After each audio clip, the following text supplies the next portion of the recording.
Hey, welcome back, pilot. Okay, as you can see, I made platinum again. And honestly, it's not hard to do. It's just tedious, and I only have like 3 days. I've had platinum for 2 or 3 days. So technically, I'm only going to get it for today, tomorrow. Yeah, so 5 days I'll have platinum, which is fine because that's just enough for me to at least get one boost on my suit in the hangar. But the main struggle for me right now is I'm trying to get space battles um, for the monthly missions, which I don't think I'm going to complete because there's no way I'm going to get, 3 more of these bounties cleared in that time in 5 days, 2 days. Um, that's not going to happen because at the rate that I get matches, because the lobbies fail constantly, um, I'm not going to be able to earn. Uh, I'm not going to be able to win enough battles, and I'm not going to be able to sortie into space enough times, nor defeat enough rivals. Um, that's what is that? 16 rivals.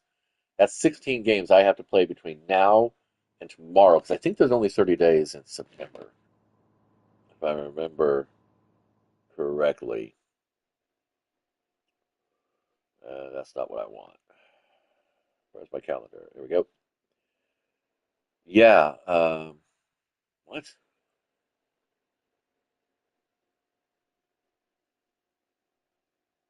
No, I don't need to worry about that. Yeah, there is no feasible way that I'm going to get 16 matches between now and tomorrow. Um, actually, no, because we're on Japan time, so this is already the 30th over there right now, I think, right? So, see on the world clock. Yeah, it's already 3:02 tomorrow. Um, is it? It says Tokyo is 16 hours ahead tomorrow, 3:02 a.m. So I have less than 10 hours, 9 hours really. 9 hours to get 16 matches in space battles. That's not going to happen. That's just ridiculous. We have till October 8th to get all of this, so this is good at least. I still have time to do this. All I need to do is inflict damage now, I think. That's the only things I have left to do. So, yeah, chasing space battles isn't going to happen. Still slogging with the stupid space missions. And I honestly believe that more than more than keeping me out of the lieutenant rank, thereby encouraging me to buy tokens for random pools. Um, it's keeping me away from getting the 5 tokens because token chasing is part of this right here. I don't know. I'm not one of those conspiracists. I used to be, and then I realized no, it's really just all about one thing: greed. Um, People are greedy, and the greed happens because people are afraid. They're concerned they're not going to get their fair share as they see it. Or do they think that or do they think they're going to be left behind or left out? Or, I guess when the final leaderboard judgment happens, they're going to be found wanting, that kind of thing. Um, but yeah, my wife and I talk a lot about how FOMO has been influencing human decision for so long um, that it is quite honestly the one thing I think that creates the most strife in our world. If you want to think about it in terms of I'm playing with some Pokemon lunch boxes back here as I decide whether or not I want to continue playing a game that doesn't really reward me much anymore. It's not that I've even gotten to a point where there's just nothing more for me to earn. It really is down to a point of I have so many other projects that I'm working on and so many other games I could be playing. Like I just picked up Horrified for the D&D set, D&D edition, and I haven't played any games yet because well, I can play that game solo.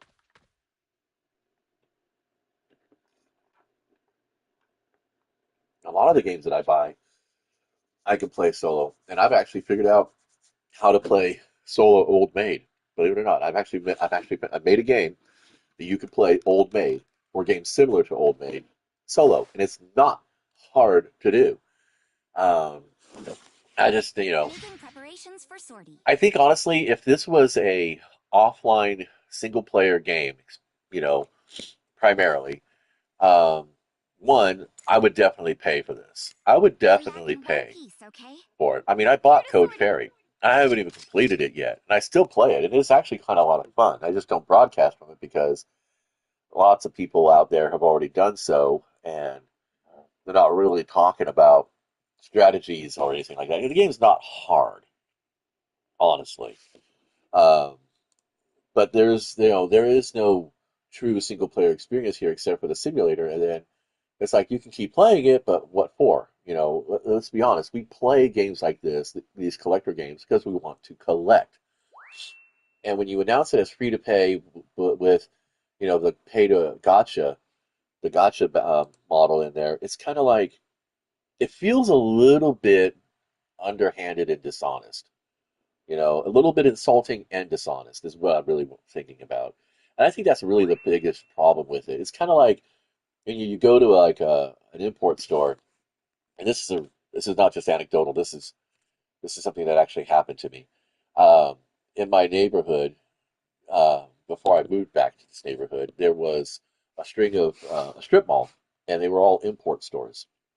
And I like to call them import stores rather than call them ethnic markets, which is what I think the technical term is here in the States. But yeah, everything from, you have the Asian market, you have there was some people from Great Britain, there were one or two shops from India, um, and of course just, a whole lot of Mexico, or Mexico stores. And just really, it was a great little international strip mall.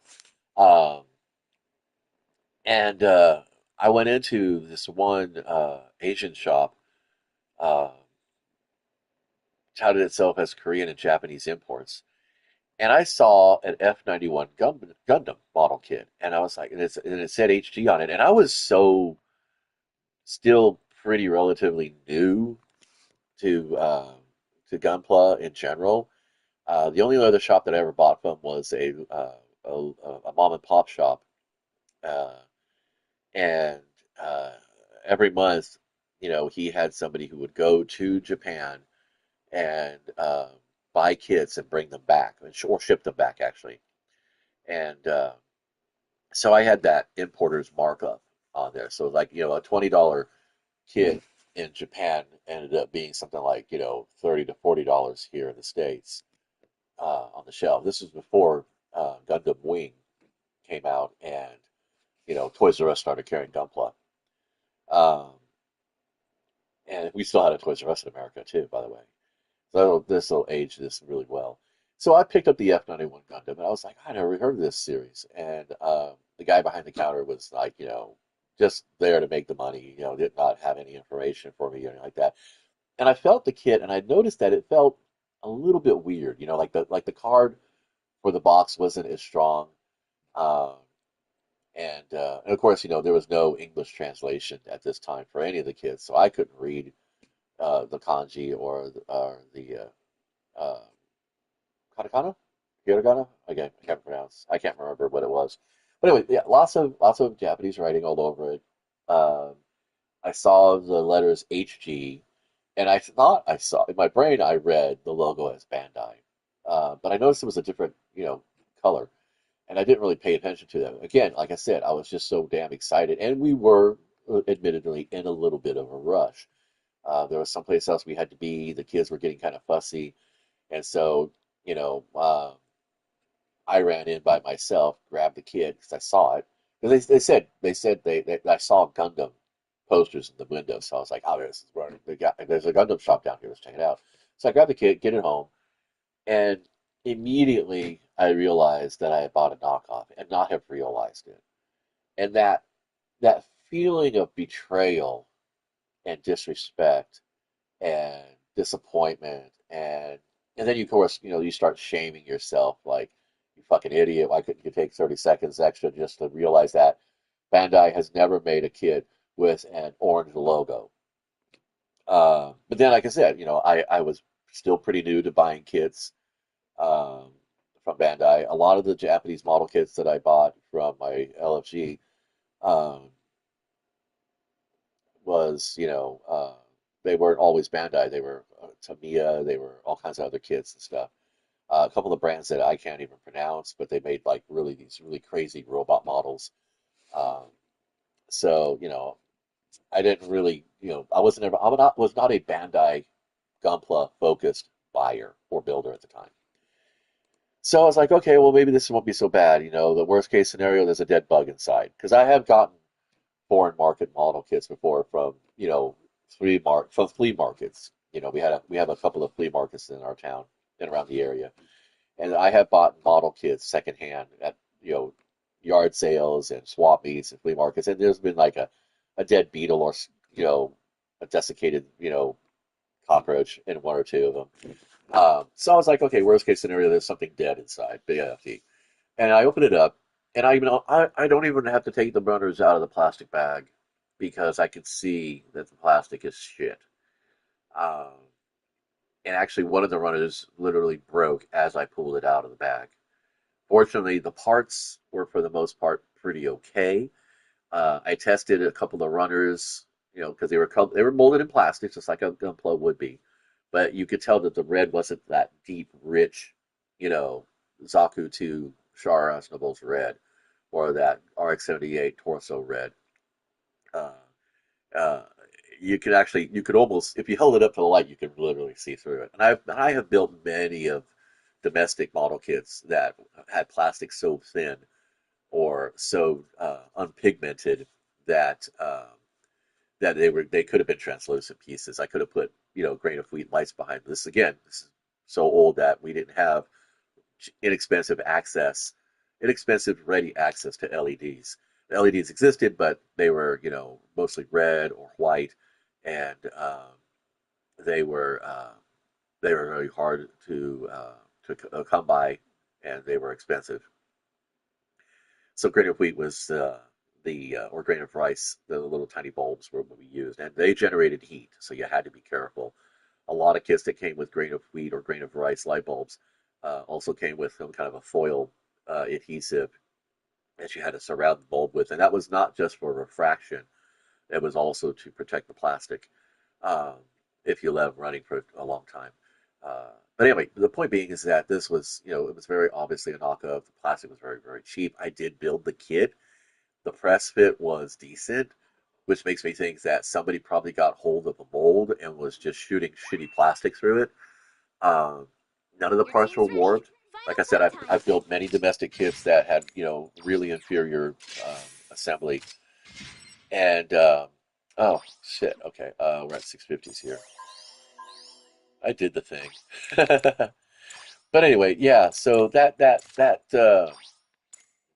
disappointment, that betrayal, that sense of unhappy feeling, it is something that you take a while to process out of. But mostly you end up feeling shameful that you didn't take the time to recognize, a lie, All right, basically. time to And craft. that's one of the things is that you could dislike me for whatever reasons you might want to cook up, because I'm American, because I have access to more food than you, because I have access Coming to up more on the pussy than target. you. Get ready to head out, You could everyone. dislike me because I have a wittier sense of creativity than you or anybody else, or that I am undeserving of my privileges here in the United States or whatever. But don't lie to me. You can dislike me. You can judge me. Uh, you can ignore me. You can Commencing restrict operation. my access to things. But don't lie to me. Um, if there's a paywall in a game, I will play and even pay in a game. I will play and spend in a game that The is enemy took a beacon. honest about its Our side paywalls captured a beacon. than to have them hide their paywalls behind unattainable missions. And GBO2 kind of does that. Raid Shadow Legends is very much that. Do I still play both those games? Yeah, I do because most times it's kind of like, it's like playing Klondike Solitaire. What do I care? Those times I'm just out here to fucking have fun and goof off and shoot rockets at other robots. It would be kind of fun if it was like high. That's the one thing I really would love. And I would spend that. I might even spend the full $89, $90, you know, $89, $99 price tag that most modern games are costing these days. That's kind of redundant, isn't it? If there was a giant robot kaiju combat game that didn't involve having to be on the internet with stupid ass fucking leaderboards. I hate leaderboards. I think that they are a waste of space and code. I know they're meant to drive the FOMO for players to keep playing or to invest, to spend in the game. But honestly, again, that's like, if the game's going to lie to me like that, there's a limit. There's a point where I'm just not going to go for it. Like, when I used to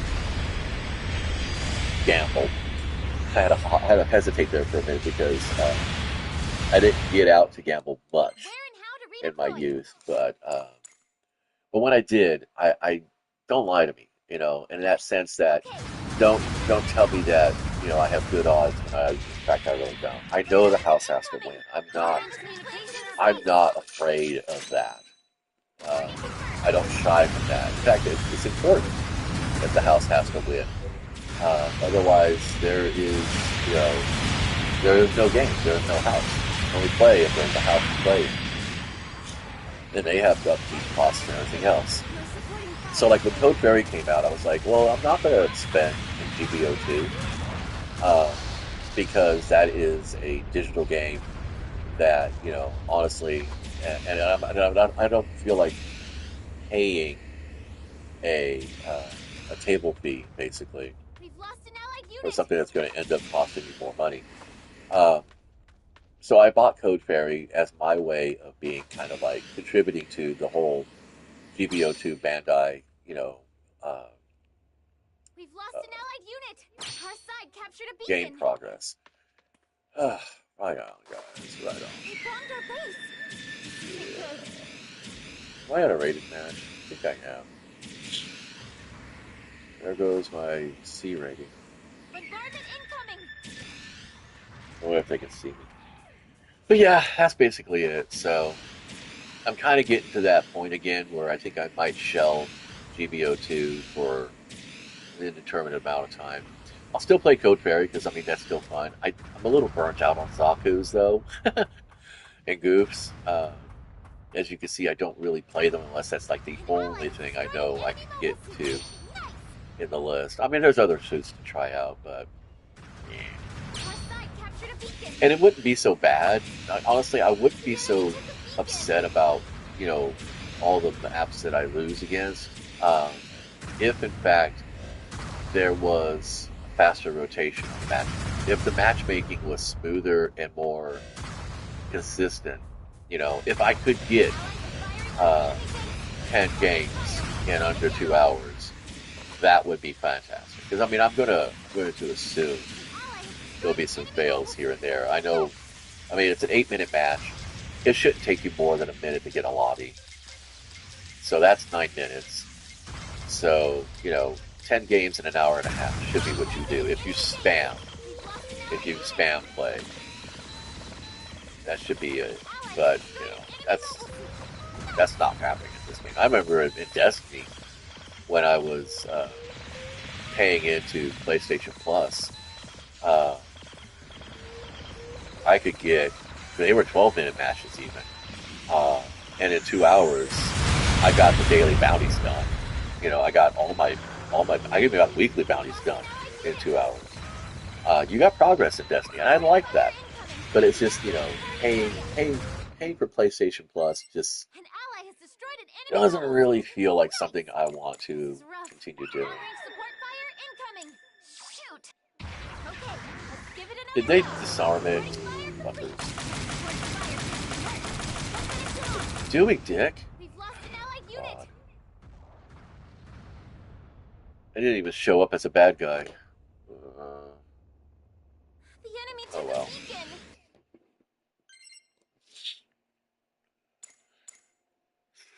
Man, this was a loss. We still got 2 minutes.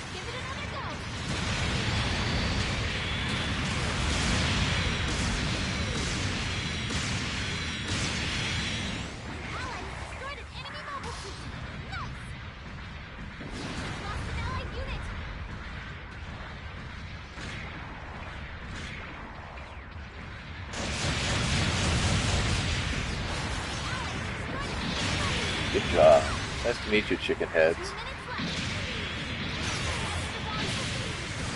2 minutes left. And the lag is real.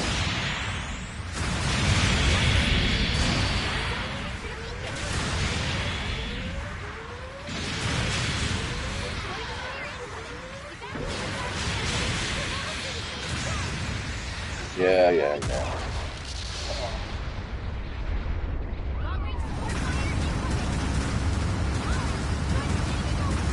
Yeah, if you look at a Your supporting fire gunpla, failed. it'll let you know that I play the game because of the gunpla.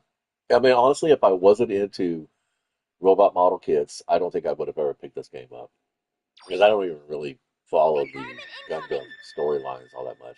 I'm aware of the Universal Century, and I prefer the Universal Century stories over all the other side stories.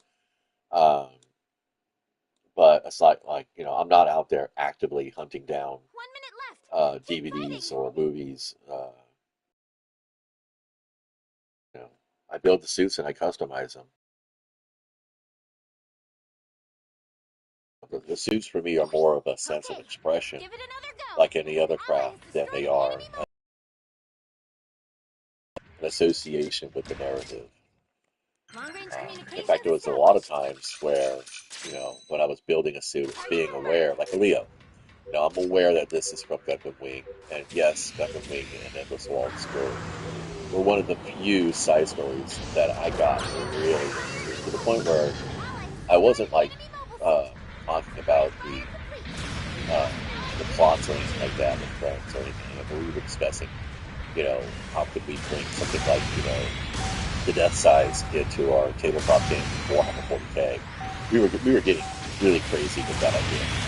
Um, and So yeah, working on a Leo, and I was looking at this. It's like I don't like the silhouette of the Leo. Shoot. The This tall says gaze we balances lost. out that really thick, ass uh, that it has. Here are your But rewards yeah, from the battle. so I stripped it down, tore up the hip, and started converting a lot of pieces, and did a lot of cool little modifications to like the shoulders and the head and the chest and the backpack. I moved the thrusters from the waist up into the back into like a backpack and I focused on using just the parts that came with the kit. I didn't want to do any kit bashing or anything yet. But now I've got the model to a silhouette that I prefer, that I would like, and I'm thinking about going ahead and cracking open um, one or two other gunpla that I haven't built yet, and then start using them as kit bash pieces, because that's exactly what I did. Was I bought like 4 or 5 Leos because they were on discount at the hobby store, and I was like, these can have a pretty good. These are pretty good for like bits and stuff because they came with all the weapons and things. Uh, but yeah, so again, like I said, Beginning I preparations choose to for spend my sortie. time here when I could have very Canceling easily, procedures. be doing something else. I was still in C. I got to C plus earlier, but Making this is preparations so for sad. sortie. Yeah, I don't know. I don't think Canceling I really want to procedures. fucking around with the Raid Making Match much preparations anymore. for sortie. I gotta find something to do damage with. We're Canceling still stuck in the procedures. 750, so I Making might as well, preparations right? for sortie. I'm Let's do expecting this. great things from you. Prepare to sortie.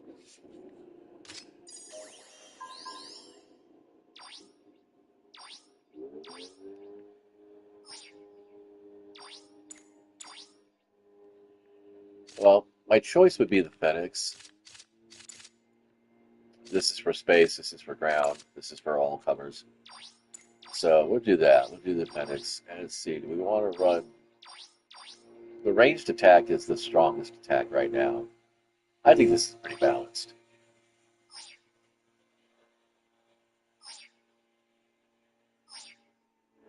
We'll see what happens.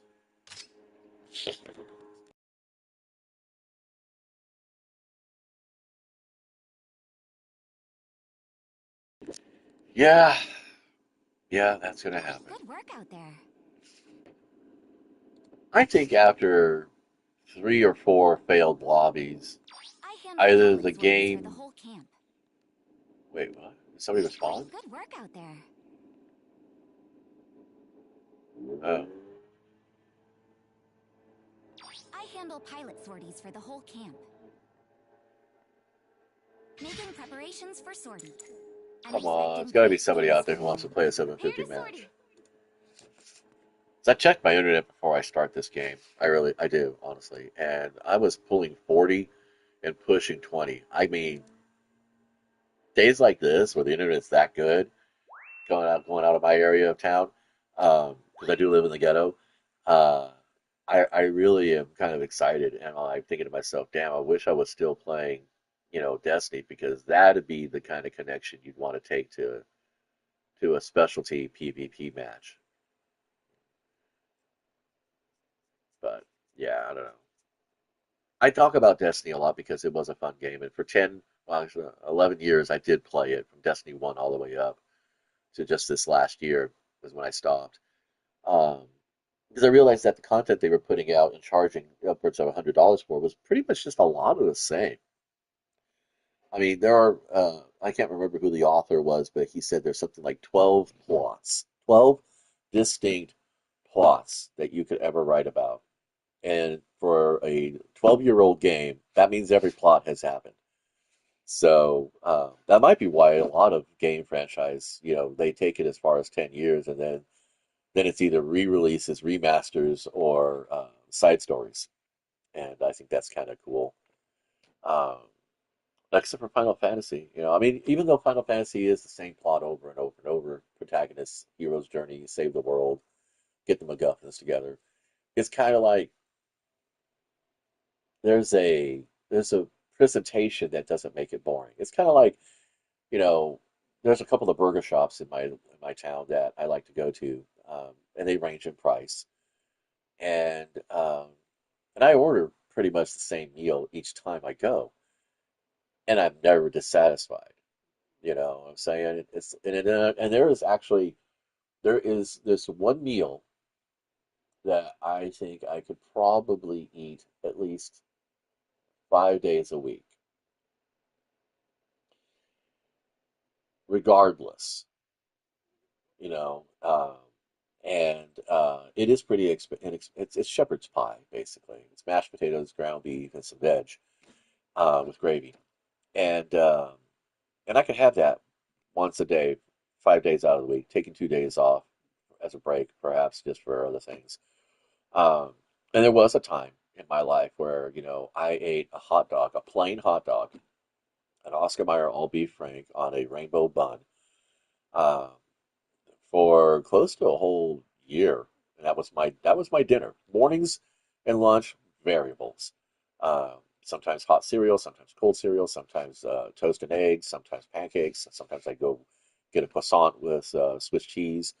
Uh, Lunches were, almost always, a cinnamon roll or something like that from the local bakery. Uh, and but dinner was, this Oscar Mayer all beef hot dog on a rainbow hot dog bun with a bag of plain Lay's chips and a regular Coke. And that was my dinner. And I didn't have high blood pressure. I didn't have any kidney problems. There was no um, sensation of, illness or anything like that. I didn't feel crap for it. I didn't feel crappy about doing it. It was like nearly a whole year, I would say. Yeah, about a whole year, not 2 years, about a whole year. And and that was cool. That was, and I mean, yeah, I mean, I wasn't driving as much then as I do now. Um, I was on my feet a lot. I was skateboarding to and from work. Um, so I was getting my exercises in and stuff like that. And it made me realize that more than just portion control and content control, it is about moving more. It is about exercise. It's about being active. Um, Heading back and to I base camp. realized that, you could pretty much, you could have um, that one, I don't want to say junk food meal, that one comfort meal, that one, indulgent meal a day if it wasn't overly sized. Like, I mean, if I had two of those hot dogs slathered with mustard and onions and pickle relish And I was eating bags of Cool Ranch Doritos instead of, the simple Lay's potato chips. And then instead of a 20-ounce can of soda, I was doing like a 64 jug of, Coke, Diet Coke, because I want to feel better with myself. Diet Coke is worse for you than regular Coke, just to tell you that. Um, yeah, then chances are I probably would have been creeping my way pretty quick to a cardiac arrest. But anyway, I gotta bail. This has been cool. Again, like I said, there's really no point in me chasing the bounties or the missions anymore. Tokens will happen if they happen. I'll spend them when I got them, Canceling procedure. and Good work that's out there. kind of the way I'm gonna start. I'm going back to playing this game like that. I mean, I got to platinum because I put the effort in. I'm still developing some suits. Um, I do not feel bad for having picked the DJ for my having picked the is it DJ or is it DJ? I cannot find the pronunciation for that. It's a raid suit, and I'm not the best in raid suits. And I don't, as you can see, I don't feature many raid suits, or any actually. I have this one here. The Zaku Flipper is nice, and so is the High Boost Gym. So I have three raid suits spread across different points. And this is all the mobile suits that I play. And then, of course, the Rick Dom at 400. Yeah. And then I have a few of these guys. And again, trying to stay away from the raid suits. Although the Red Rider is nice. But yeah, this is all I've been playing and what I've been throwing in the hangar to develop. I had an Alex. Um, let me see. I had gotten crazy with the Alexes. I went nuts. All of these guys are like fully enhanced, and I should be playing them. I love the Alex. The Alex is one of those suits that is just like really fun to play. It's not complicated. The Aqua Gym is really nice also. I don't think I've actually enhanced many of these now. That one's still got some work to do. I know I've got this one. Is it this one? No, it's not this one. It's the next one down. Yeah, see, I take them about that level. Um, yeah, this one's fully worked out. But yeah, all these guys are like maxed out and stuff. I was like, yeah, we go for it. But then again, I'm not kind of a weird builder, you know. I like to pick a theme and go with it.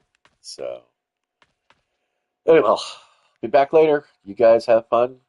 Be nice to each other, play well, and be the example, not the exception.